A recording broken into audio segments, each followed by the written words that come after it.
Gracias por acompañarnos en una nueva edición de En Plural. Con ustedes, damos la bienvenida a Aura Celeste Fernández. Amigos y amigas televidentes, buenas tardes. Es maravilloso compartir con ustedes en esta nueva semana. El tiempo pasa rápidamente y nos volvemos a juntar rápido, pronto, gracias a Dios. Gracias por estar con nosotros en este su programa En Plural y en este su Teleradio América. Hoy vamos a tener en nuestro comentario de actualidad, o no, como lo tenemos en cada programa, y que va a versar sobre el tema de la eliminación de la cuota de recuperación en los hospitales públicos. Tendremos nuestra entrevista central, el doctor Sócrates Mañón, y tendremos también nuestras vidas ejemplares. Hemos elegido en esta oportunidad a una mujer extraordinaria. Es una vida ejemplar de una mujer extraordinaria. Es nada más y nada menos que doña Ibelice Prats Ramírez de Pérez. Y encuentro y repito que es una de las mujeres más ejemplares que tiene la República Dominicana. Por eso la hemos elegido a ella en plural, en esta entrega de En Plural, como nuestra vida ejemplar. No se vayan, quédese con nosotros, por favor. En Plural, saber no pesa.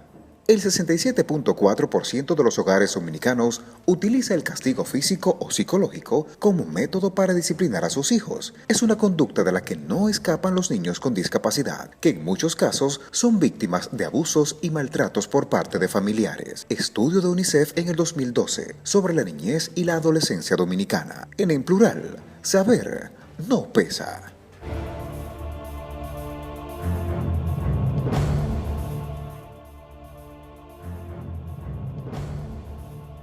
Amigos y amigas televidentes, una buena noticia. Han sido cerradas las cajas de cobro de cuotas de recuperación en los 168 hospitales públicos del país. Felicitamos al ministro de Salud Pública por tan notable medida. Se ha colocado en la caja de cada hospital público un letrero que dice clausurada. Se ha eliminado una medida violatoria a la Constitución de la República que establece la Constitución que el Estado debe velar por la protección de la salud de todas las personas, así como procurar los medios para la prevención y tratamiento de todas las enfermedades, asegurando el acceso a medicamentos de calidad y dando asistencia médica y hospitalaria gratuita a quienes las requieran. Desde hace muchos años, ustedes lo tienen presente segurito, se había establecido el cobro en los hospitales de la llamada cuota de recuperación, que representaba un agravio a la clase desposeída del país. Y lo sabrán ustedes, muchas veces los pobres no podían ir a los hospitales públicos y si iban normalmente tenían que ponerse en manos de usureros. Un paciente podía llegar a pagar en un hospital público hasta la suma de 3.500 pesos. Para una gente de clase media eso no es mucho, pero para una gente muy pobrecita eso es mucho dinero. Para consultas que tenían que pagar, para consulta tenían que pagar entre 20 y 30 pesos y para cualquier estudio la suma podía sobrepasar los 1.000 pesos, entonces en los hospitales públicos. Todo esto fuera de las medicinas, parte de las medicinas que tiene el paciente que comprar, pues no olvidemos que aunque en los hospitales públicos existen las farmacias del pueblo, allí tan solo se ofrecen medicamentos básicos. El ministro de Salud Pública dijo que el pasado año los pobres del país pagaron por cuotas de recuperación en los hospitales públicos 851 millones de pesos. Esto significaba un gran abuso porque además de todos los aumentos que hemos venido recibiendo al bolsillo de los pobres, el Estado le aplicaba este impuesto indirecto que representaba una suma cercana a los 1.000 millones de pesos en un año, algo realmente alarmante. Funcionarios de hospitales les preocupa, lo han dejado entrever en entrevistas que le han hecho periodistas a nivel del país, les preocupa el hecho de que ahora, al quitar esta cuota de recuperación, quede sin sueldo o sin empleo un personal que se encarga de la limpieza y de otras áreas administrativas de los hospitales, lo mismo que temen por la ausencia de material importante para hacer determinados procedimientos, análisis y estudios, los cuales hasta la fecha se han pagado y comprado con la cuota de recuperación que pagan los pobres. Esperamos que esto no suceda. Hemos visto la declaración del ministro de Salud Pública de que el gobierno dispuso la distribución de 600 millones para suplir lo que se recibía por la referida cuota de recuperación. Precisamente esta carga a la clase pobre en violación a la Constitución y a la clase muy pobre del país tiene su origen en que no llegan las partidas presupuestarias a los hospitales o llegan de manera tardía o incompletas. Albergamos la esperanza de que conjuntamente con la nueva medida ya relatada, esto sea superado en el país. Uno de esos casos más patéticos es el Hospital Regional Universitario José María Cabral Ibáez, ubicado en Santiago de los Caballeros, que da cobertura a una región muy amplia y poblada. Tiene muchos años ese hospital sumido en una crisis profunda por la ausencia de recursos, incumplimiento de las obligaciones y de las promesas de los gobiernos y por la politización en el mismo y por la corrupción también. ¿Cómo es posible que en nuestro país sea una constante que los hospitales públicos o no reciban sus partidas presupuestarias o las reciban tardíamente o incompletas? Desde hace décadas en nuestra administración de salud han estado presentes 4 componentes, todos nosotros lo sabemos: la indiferencia y desidia del gobierno, la no supervisión adecuada, la politización y la corrupción. Esperamos que la buena noticia que representa la eliminación de la cuota de recuperación no dé pie a lamentaciones y se traduzca en una disminución de los precarios servicios de salud, que opere el fortalecimiento de dichos servicios, que el presupuesto asignado llegue cada vez o cada mes a los hospitales públicos, que el gobierno central supla de inmediato esas partidas que se cubrían con la cuota de recuperación, que se fortalezca la supervisión para que los dineros no se vayan a bolsillos de particulares, que se elimine la politización en los hospitales públicos y que se ofrezca un servicio oportuno y de calidad a las clases pobres de nuestro país. Hay que seguir profundizando los cambios en el sistema de salud para que éste sea cada vez más accesible, de mayor cobertura al universo de ciudadanos y de más calidad. Solo así alguna vez podremos decir que está garantizado el derecho a la salud de todos y todas en la República Dominicana. Cuando regresemos, continuamos en Plural. Ya regresamos.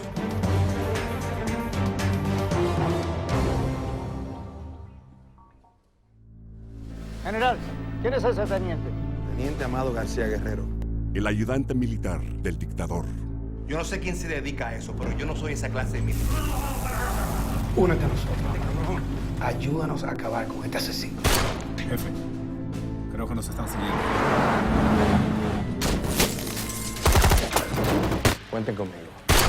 El Teniente Amado, basado en una historia real. Vea, desde el 1 de agosto.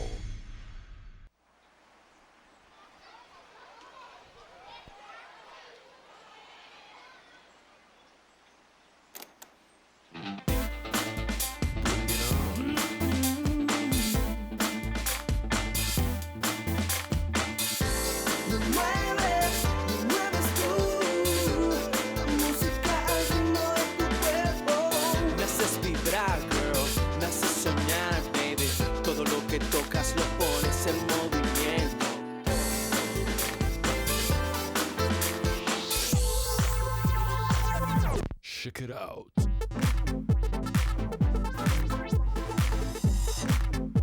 Feel the music.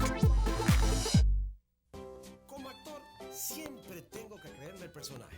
Así tenga que hacer de Ricardo III o de mascota. Lo que nunca creí es que con mi sueldo de actor podría llegar a tener mi propia casa. Hasta que mi amigo Luisito me habló de cómo él se había comprado la suya con el VHD. Fui ahorrando para el inicial, aceptando un par de papelitos extras, de doble de una de vaqueros, de payaso de cumpleaños, de galán de novela y del malvado de la misma novela. Y me preparé para el gran estreno, el de mi nuevo apartamento. En el VHD, creemos que el dinero solo tiene valor si sirve para construir con esfuerzo y trabajo el bienestar de nuestros clientes. Nosotros vemos el dinero así, por eso lo cuidamos más. Banco VHD.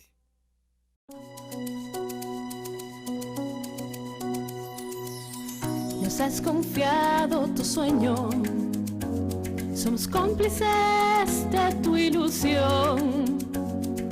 Hemos caminado juntos de la mano, paso a paso con dedicación. Somos todo uno ayudándote a llegar, compartir con alegría los momentos del hogar, recoger en cada espacio la ternura derramada, testigos serenos de tu andar. Siempre tuyo, Arbaje Sony, tu hogar, 50 años contigo.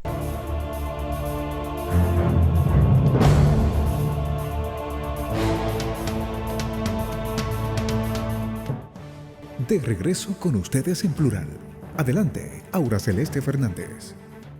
Amigos y amigas televidentes, ahora con ustedes en la entrevista central de su programa En Plural, tenemos el privilegio de contar con la presencia de un eminente médico dominicano, médico endocrinólogo, que ha hecho una historia hermosa en nuestro país. Es el doctor Sócrates Mañón Alcántara, ese profesor o maestro de maestros, ese médico eminente que nos honra con su presencia y que le agradecemos que haya aceptado venir a En Plural y le damos la bienvenida. Es terrible. No, yo digo la verdad. Una presentación así, casi me sonrojo. Pero gracias. Usted no debe sonrojarse ante la verdad.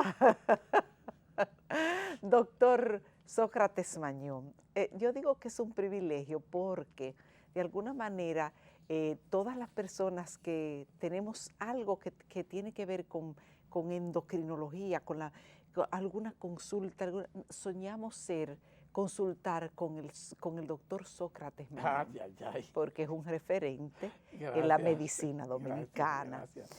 Pues precisamente quiero aprovechar su presencia en el programa porque ya las personas que pasamos de los 40 años, evidentemente que por ahí puede haber mucho más, pero los que pasamos de los 40 años. Déjalo ahí. Exactamente.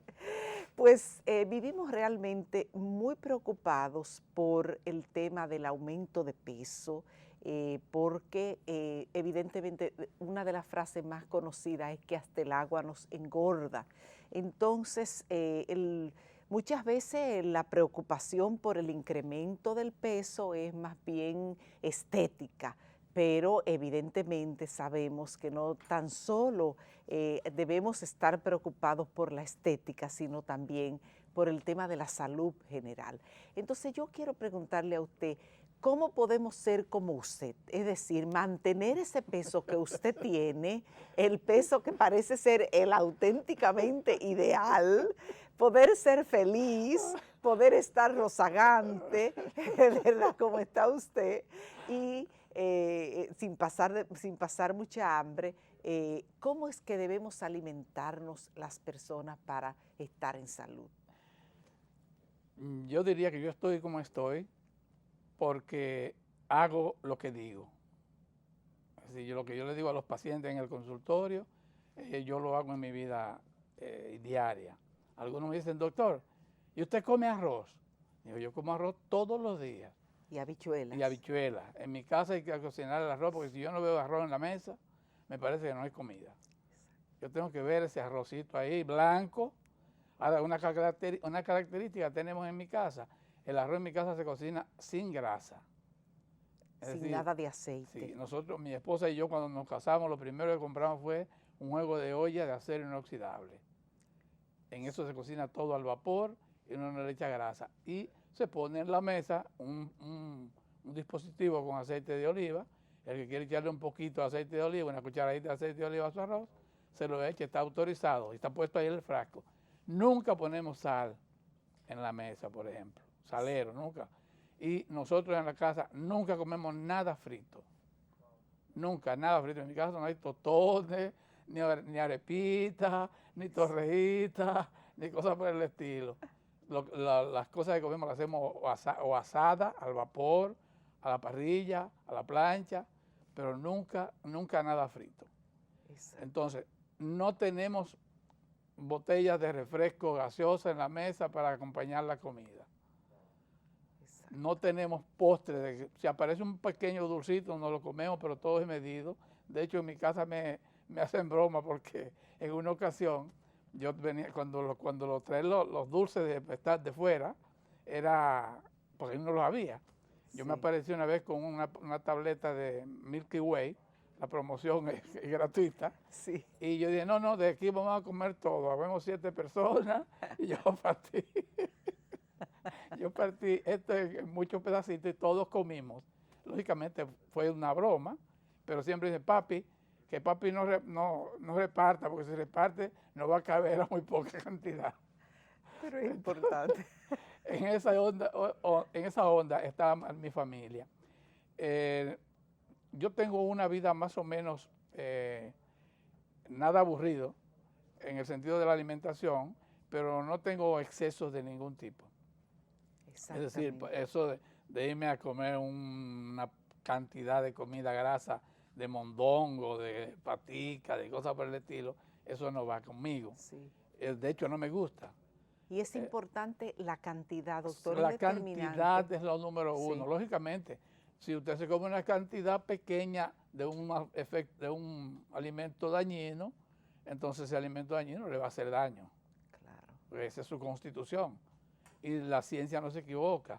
Los alimentos ricos en azúcar, ricos en grasa, tienen una característica que se convierten en grasa dentro de nuestro organismo, en colesterol sobre todo, y son los que llevan, y triglicéridos, perdón, los dos colesteroles, entonces, sí. Pero los dos grasas, y son los que a la postre llegan a producirnos alteraciones de las arterias.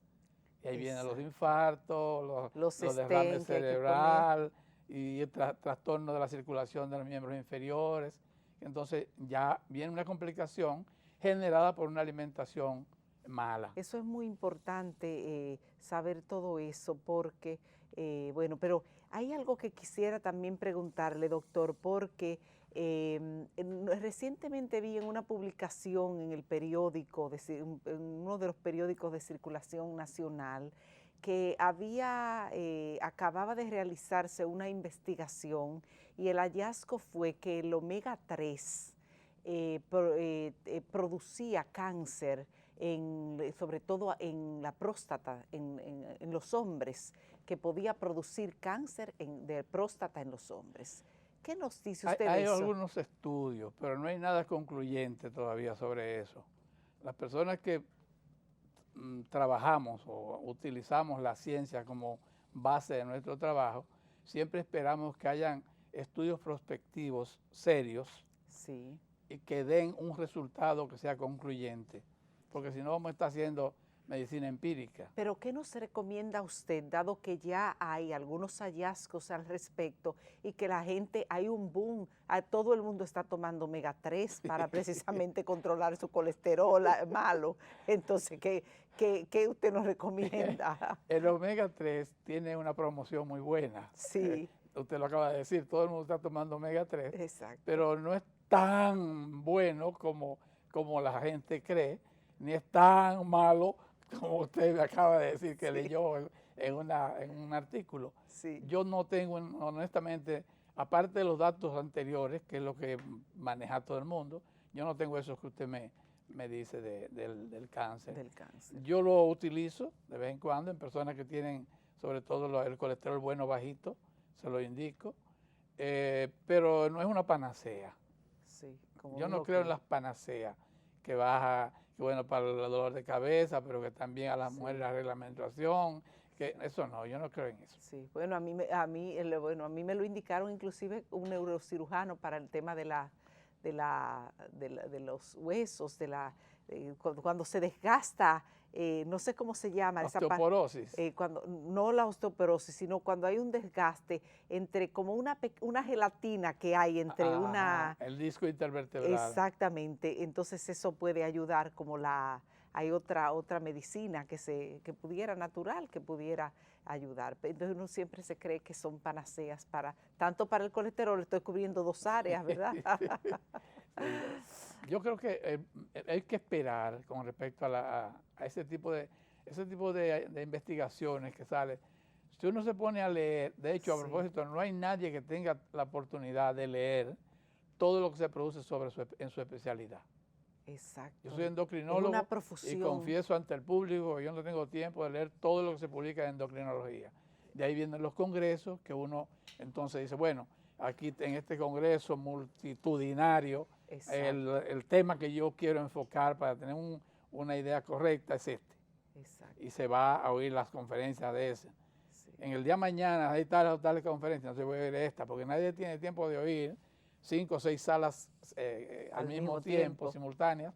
Uno no tiene tiempo de eso, uno tiene que escoger el tema que va a oír. Pero cuando usted tenga ya en uno de esos congresos que usted va recientemente y usted tenga alguna orejita sobre el tema del omega 3. Prometido. Por favor, vamos a decirlo aquí en el plural. Vamos a hacer una pausa con su permiso, doctor, y de los amigos y amigas televidentes. Cuando regresemos, continuamos en Plural. Ya regresamos.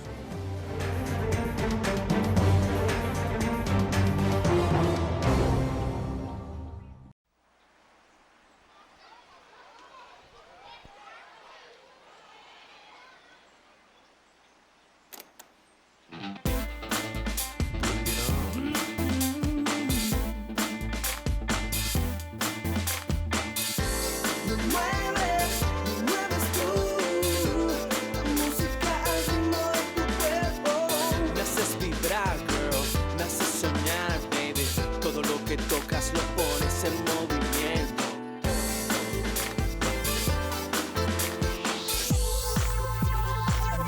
Check it out.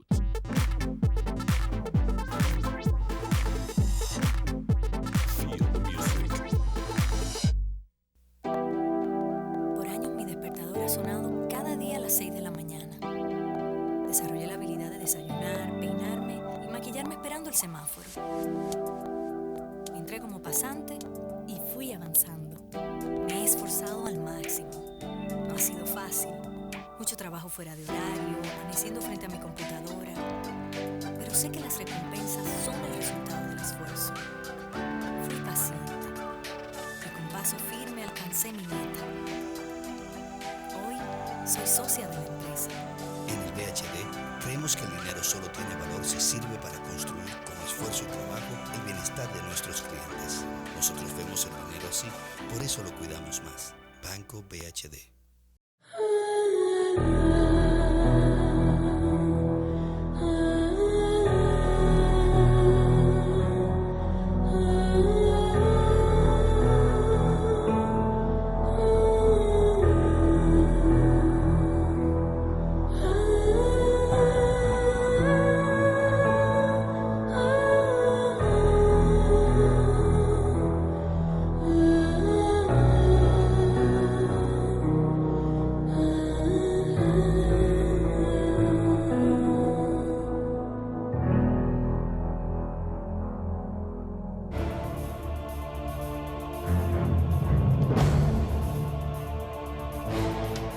De regreso con ustedes en plural. Adelante, Aura Celeste Fernández.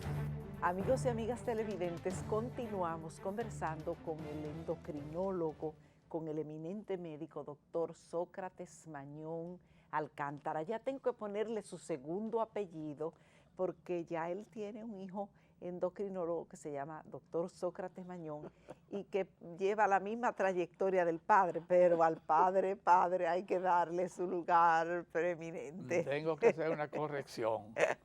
Es Edgar, el endocrinólogo. ¡Ay, es Edgar! Sócrates ¿verdad? Miguel es médico también, pero es oftalmólogo. ¿Verdad que sí? Eso. Y son apellidos González, sus hijos. Mañón. Pero Mañón González. Es cierto, es verdad, el endocrinólogo es Edgar y Sócrates oftalmólogo. Pero fíjese cómo uno está, que uno cree que él se llama el endocrinólogo igual que usted. Entonces, doctor, otro asunto que no quiero dejar de tratar con usted es el tema de la diabetes, porque yo sé que en eso usted ha trabajado mucho y muy duramente.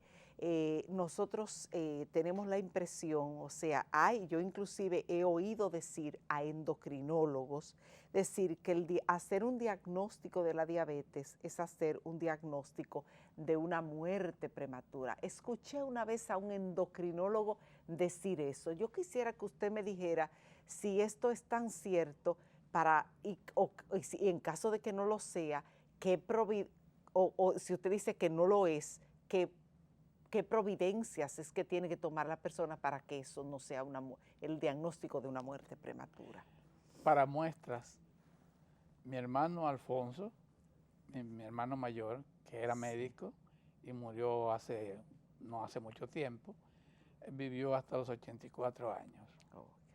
Mi hermana Miguelina, mayor también que yo, tuvo diabetes durante 30 y pico de años y murió a los 77 años. O sea, eso no es prematuro. Exacto. Y tuvieron diabetes muchos años. Muchos años. A Miguelina yo le diagnostiqué la diabetes en el 1978 y murió hace 2 años. Y era insulino dependiente. Era insulino dependiente. Sí. O sea que no es muerte prematura. Lo que yo digo sí, la persona que contrae diabetes, generalmente relacionado con la herencia y con factores que predisponen a la diabetes, como es, por ejemplo, la obesidad, de la que yo espero que haya un poquito de tiempo para hablar sobre eso. Sí. De la obesidad predispone a la diabetes, el uso de cortisona de manera prolongada induce a la diabetes, la herencia, lógicamente, ese es lo principal.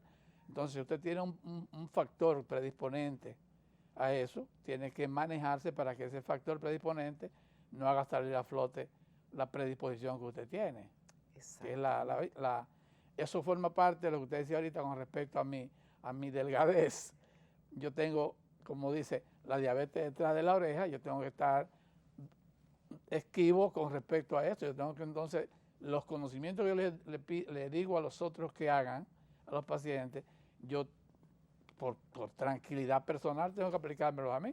Exacto. Entonces yo pienso que una persona con diabetes puede llevar una vida normal, a condición de que se dé cuenta que nosotros los médicos no tenemos, repito, no tenemos la posibilidad de curarle la diabetes, pero sí tenemos la posibilidad de enseñarle cómo vivir con su diabetes. Es decir, si yo sé que no me voy a curar de una enfermedad, tengo que convivir con ella. Entonces, ¿qué tengo que hacer? Lo más posible para no complicarme, porque a propósito, las personas con diabetes que no se cuidan tienen más tendencia a complicarse, complicaciones a cualquier nivel.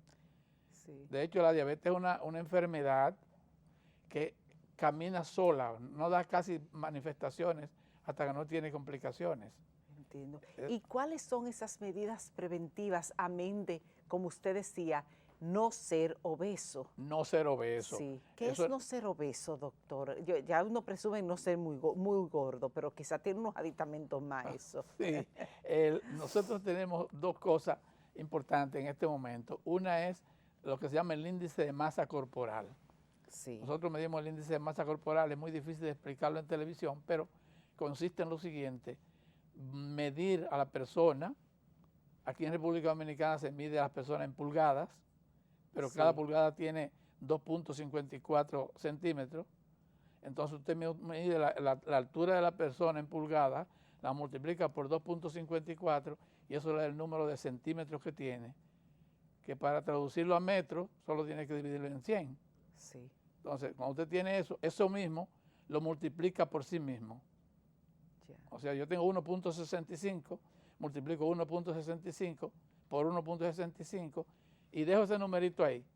Entonces, el peso a la persona, supóngase que yo tengo 140 libras, las 140 libras las divido entre 2.2 y me dan los kilos.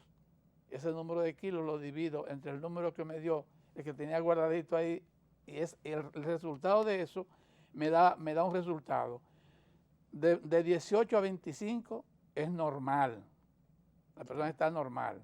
Lo que da ese resultado. Sí. De 25 a 29.9, esa persona está en límite, un ligero sobrepeso. Sí. Pero de 29 en adelante a 30 ya entró en obesidad. Entonces la obesidad número 1, por así decirlo, pero viene después la obesidad mórbida. O sea, la que es propicia para recomendar a la persona que se haga una cirugía bariátrica. Sí. Sobre todo si ha pasado algunos tiempos haciendo tratamientos con diferentes endocrinólogos, se ha ido al gimnasio, se ha ido a diferentes cosas con la finalidad de bajar de peso y no lo ha conseguido, o lo ha conseguido y se ha vuelto a poner gordito otra vez. Entonces, en ese caso, si tiene un índice de masa corporal por encima de 35 o de 40, entra en lo que se llama obesidad mórbida, y en ese caso uno le recomienda a la persona, hazte una cirugía bariátrica que te va a ayudar. Sí. Doctor, ¿y cómo? Que a propósito, sí. Hablando de cura de la diabetes, que todo el mundo piensa curarse la diabetes, las personas obesas y con diabetes son muy frecuentes. De hecho, el 80%, por no decir el 90%, de las personas con diabetes están en sobrepeso o son obesos. Entiendo. Entonces, la cirugía bariátrica, no soy cirujano, valga la aclaración, la cirugía bariátrica facilita el control de la diabetes. Ya. Porque ¿Está demostrado, hay alguna investigación sí, que se haya? Muchas investigaciones. A nivel internacional, ¿verdad? Porque a nivel nacional creo que no hay un protocolo que se haya llevado a cabo. Sí, aquí hay una cifra grande de, bueno, usted tiene razón, de relacionarlo la cirugía con la desaparición de la diabetes. Sí. No la hay, pero aquí hay varios médicos que hacen muy buena cirugía bariátrica. Sí, sí. Y tienen una clientela en ese sentido buena. Exacto. Entonces, evitar la diabetes, por ejemplo, evitarla es posible dentro de ciertos parámetros. Es decir, yo tengo la herencia de diabetes y yo voy a cuidarme lo más posible eliminando de mi vida factores conocidos que pueden inducirme a tener diabetes. Exactamente. Por ejemplo. Sí. Ahora, hay personas que no la pueden evitar, que es el caso, por ejemplo, de los niños. Los niños, por suerte, todos los niños, o casi todos, nacen sanos. Pero en los niños se desarrolla la diabetes tipo 1, que es la diabetes de los niños y de los adolescentes generalmente. Y esos niños hacen una diabetes en un momento inesperado, puesto que es un trastorno, se cree que es un problema inmunológico a nivel de las células beta del páncreas, donde se produce la insulina, y lógicamente no hay posibilidad de evitar que una persona tenga un trastorno inmunológico. Entiendo. Sí, en ese tipo de ideas es difícil que uno pueda evitar, pero una persona adulta que llega a la consulta mía, generalmente le digo, mira, lo primero que tienes que hacer es pensar que debes rebajar de peso, no solamente por estética, pero vale decir que la mayor parte de las personas van a las consultas a los endocrinólogos por estética más que por salud. Sí, sí, que eso es, bueno, digamos que es una pena, pero nada, se va por estética y resulta que ayuda a la salud, ¿verdad que sí? En última instancia lo importante es que fue al médico, ¿verdad? Ya para terminar, doctor, Yo quisiera que usted nos pudiera hablar si los avances los avances que hay en los últimos años para la cura, si se puede hablar de posibilidad de cura de la diabetes o para la mejoría de la diabetes. Y desde ese punto de vista, ¿qué nos dice usted de las incretinas, que es la que hemos oído que es como el futuro, o más que el futuro, lo que puede en este momento ser la novedad en el tema de la mejoría de la diabetes? En los últimos tiempos, de hace ya varios años, sí. Se ha estado hablando y usando las incretinas. Son, digamos, de las moléculas más nuevas, que precisamente ayer me presentaron una nueva, de esta familia de medicamentos. Sí. Se extrañará usted que las incretinas, una parte de las incretinas vienen del veneno de un lagarto. Oh, no sabía eso. De la saliva de un lagarto. Pero no. Sí.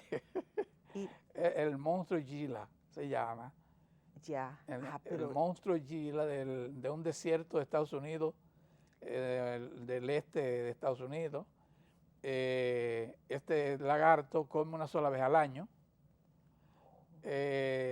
y ya se duerme, como en hibernación, y viendo la capacidad de esta persona, de este animal, para no comer, no alimentarse, se estudió la saliva y se encontró precisamente incretinas. Incretinas. Entonces, ¿qué son las incretinas? Las incretinas son sustancias que tienen, digamos que,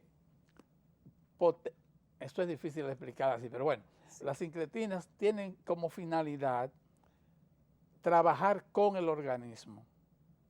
Es decir, cuando usted y yo comemos, el organismo tiene una serie de secreciones, entre las cuales están secreciones intestinales. Esas secreciones van, lógicamente, a favorecer un metabolismo normal de lo que nos comemos. Entonces, esas incretinas tienen una acción que ellas no actúan si usted no le echa comida al organismo. Exacto. Entonces, en base a eso, el médico utiliza la incretina combinándola con las modificaciones de la alimentación que se le va a hacer a esta persona. Entiendo. Es una definición un poquito... no, pero para nosotros entenderla usted tiene que hacernos así simple. Exactamente. Entonces, hay incretinas inyectables y hay incretinas en tabletas, con efectos diferentes, pero con resultados parecidos. Perfecto. De hecho, las inyectables la utilizamos, yo no tengo mucha experiencia en eso porque eso es nuevo, de plantearse utilizarla concomitantemente con la insulina. Entiendo. Para hacer que el efecto de la insulina sea más largo y más efectivo. Ahí, hablando de insulina, eso es parte del tratamiento de la diabetes, hay unas insulinas nuevas, que son insulinas producidas por ingeniería genética y que están muy en uso en el mundo, en República Dominicana ya están aquí ya. Claro, hace tiempo que las tenemos. ¿Y usted las recomienda, Yo las doctor? recomiendo, son muy buenas. ¿Tienen ventajas sobre las insulinas tradicionales? Tienen ventajas sobre las otras, por ejemplo, tienen la ventaja de que como son insulinas fabricadas, son insulinas que no producen rechazo nunca. Exacto. O sea, el individuo no tiene el efecto secundario de una alergia o algo que produzca ese tipo de sustancia. No tienen pico de acción, sino que van funcionando en base se inyecta ahora y no sube como la insulina que siempre utilizábamos, sino que tiene un manejo no lineal completamente, pero no sube y baja. Oye, qué importante. Eso, y al mismo tiempo, esas mismas insulinas trajeron como consecuencia la fabricación de otras insulinas de familias parecidas que lejos de tener una acción de mucho tiempo, tienen una acción rápida, 10 o 7 o 10 minutos después de inyectada ya está funcionando. Entonces esa la utilizamos nosotros en situaciones de urgencia. Cuando tenemos un paciente con un azúcar en la sangre muy elevada, sabiendo que eso puede tener una complicación importante en el paciente, utilizamos este tipo de insulina con muy buenos resultados. Bueno, doctor, ha sido realmente muy edificante haber conversado con usted de cara a los amigos y amigas televidentes que seguro, como esta servidora, han aprendido mucho y sobre todo las personas diabéticas, es decir, las personas que sufren de diabetes. O sea que, dígame, yo doctor. le diría a las personas con diabetes, primero, sobre todo, no tomen la diabetes como un juego. Hay personas que dicen, ay, mira, yo no tengo diabetes, a mí me sube el azúcar de vez en cuando. Sí. No. Hay que tener un diagnóstico. Si no se tiene un diagnóstico de una enfermedad, no la podemos curar, no la podemos manejar adecuadamente. Entonces, que no se lleven de que me subió el azúcar un día, no. Si le subió el azúcar un día, busque a ver si efectivamente usted tiene diabetes. Hay hay una nomenclatura, clasificación de la persona con el diabetes y una manera de hacer el diagnóstico de diabetes en este momento es un poco diferente a como era antes. Sí. Entonces, mejor es ir donde una persona que conozca de esto y pueda hacerle un diagnóstico correcto. Generalmente en medicina decimos, un buen diagnóstico debe llevar un buen tratamiento. Exacto. Bueno, doctor, ha sido muy edificante. Gracias por haber venido. Es un honor muy alto compartir este momento. Para mí, doctor, vamos a pelear usted y yo con eso. Gracias, doctor. A ustedes, amigos y amigas televidentes, no se vayan, por favor. Quédense con nosotros porque tenemos ahora el segmento de vidas ejemplares. Y como ese segmento les va a gustar a ustedes. No se vayan. Cuando regresemos, continuamos en Plural. Ya regresamos.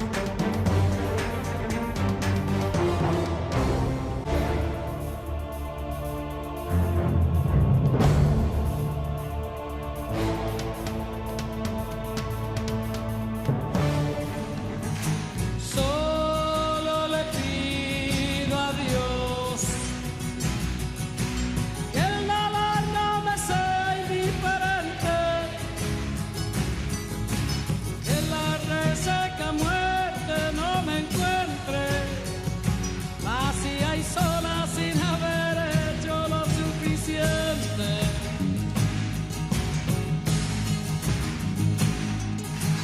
Solo le pido a Dios que el disgusto no me sea indiferente, que no me abofete la otra mejilla después que una garra me arañe. Tuve la suerte de que mi padre, durante los primeros 10 años de esa tiranía, fue enemigo confeso y convicto de ella.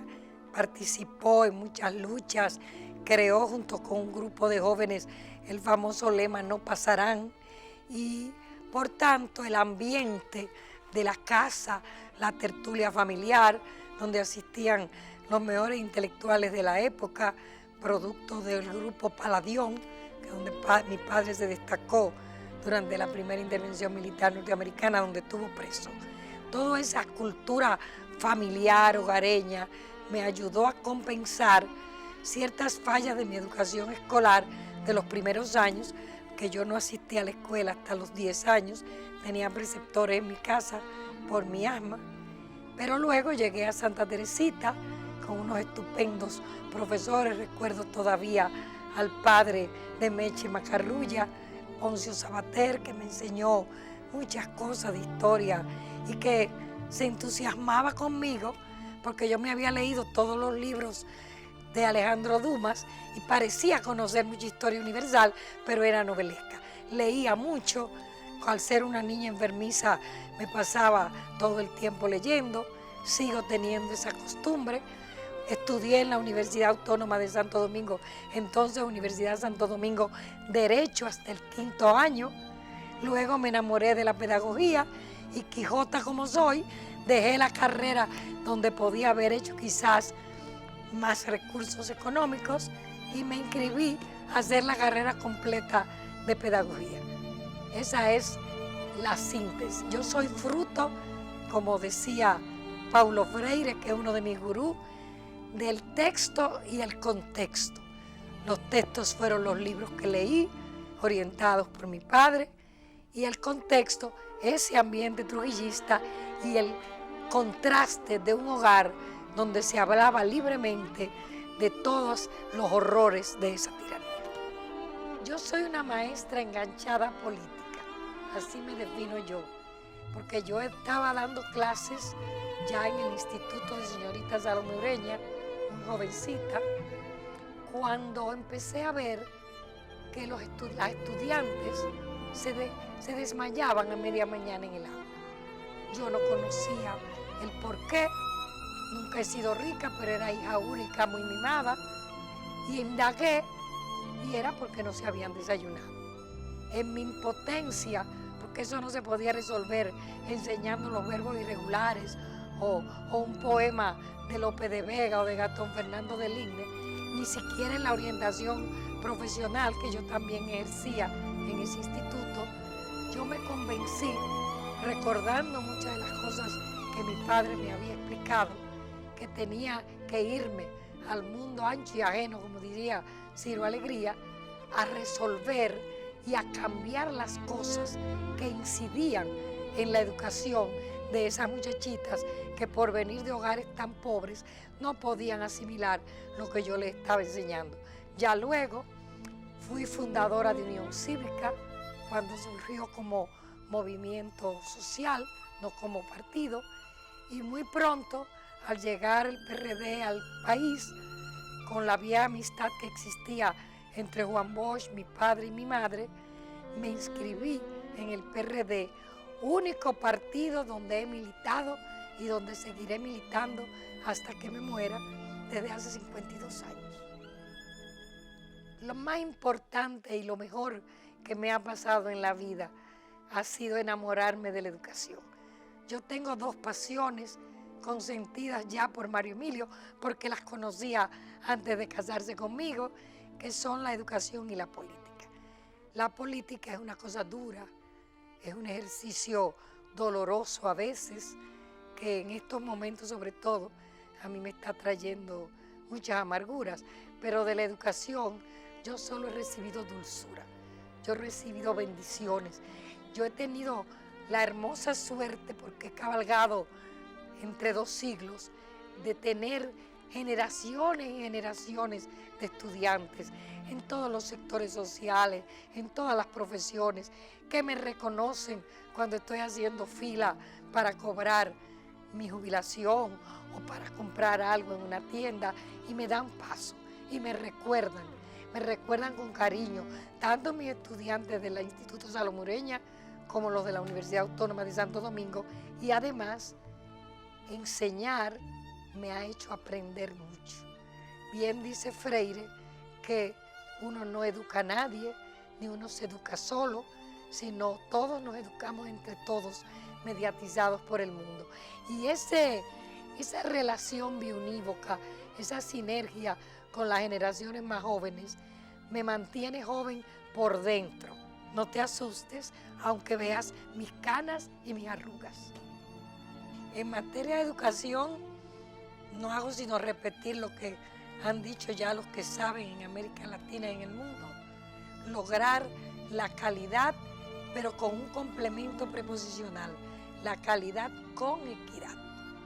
Porque aquí hay calidad en algunos planteles educativos, hay calidad en algunas universidades privadas, hay calidad en algunas facultades de la Universidad Autónoma de Santo Domingo, pero existe por la segregación social que hay en este país, que es el más desigual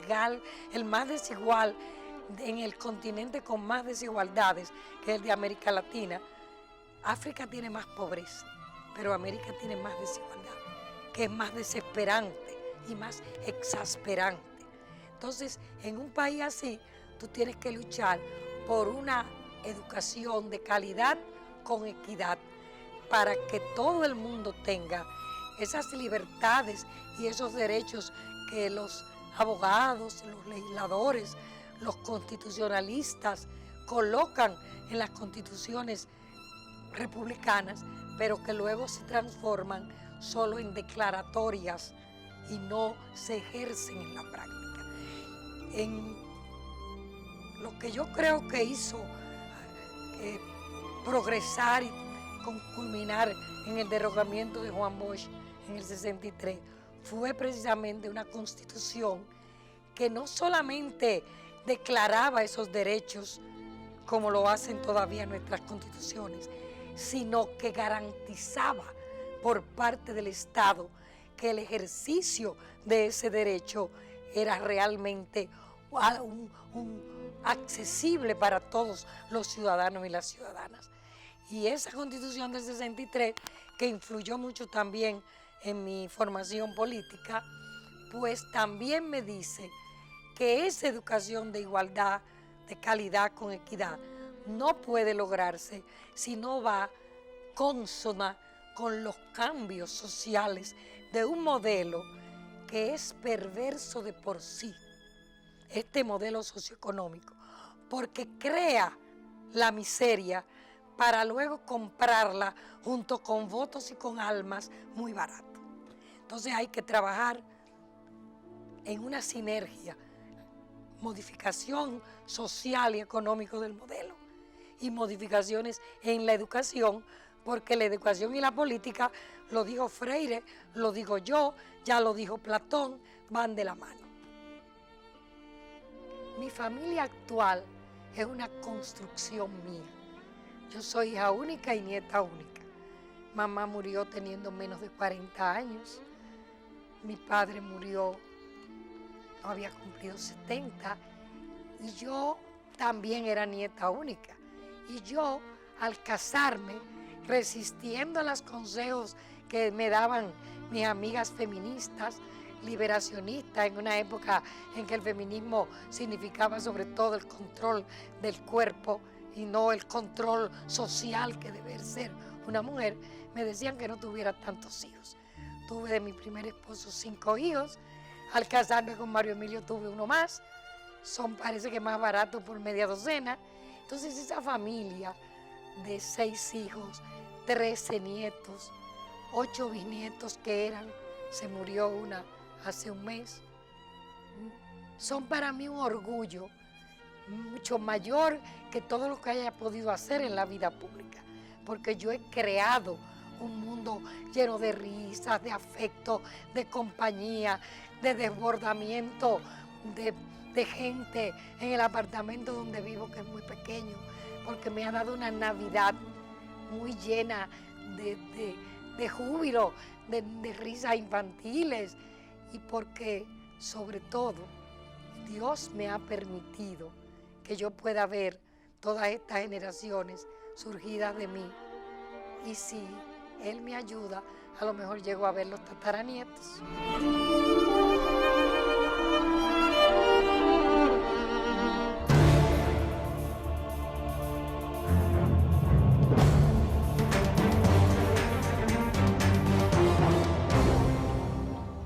Amigos y amigas televidentes, no hay ya mucho que decir, se ha dicho ya muchas cositas, como decimos, buenas, porque esas intervenciones del doctor Sócrates Mañón fueron maravillosas, nos enseñaron mucho, y la de doña Ibelice Prats Ramírez de Pérez nos enseña demasiado también. Yo quería decirle que me fue muy grato compartir una nueva vez este momento de este domingo con ustedes y desearle parabienes, lo mejor para esta semana por venir, sobre todo que en esta semana por venir tenemos un fin de semana largo, porque el 16 de agosto, que cae viernes, el día de la restauración, es un día festivo y nos va a tocar un fin de semana largo. Pásenla muy, pero muy bien y aprovechen bastante este lunes a jueves en su trabajo. Y si Dios quiere, estaremos juntos y juntas la próxima semana. Hasta luego. Gracias por habernos acompañado en esta edición de En Plural. La próxima semana, acá les esperamos.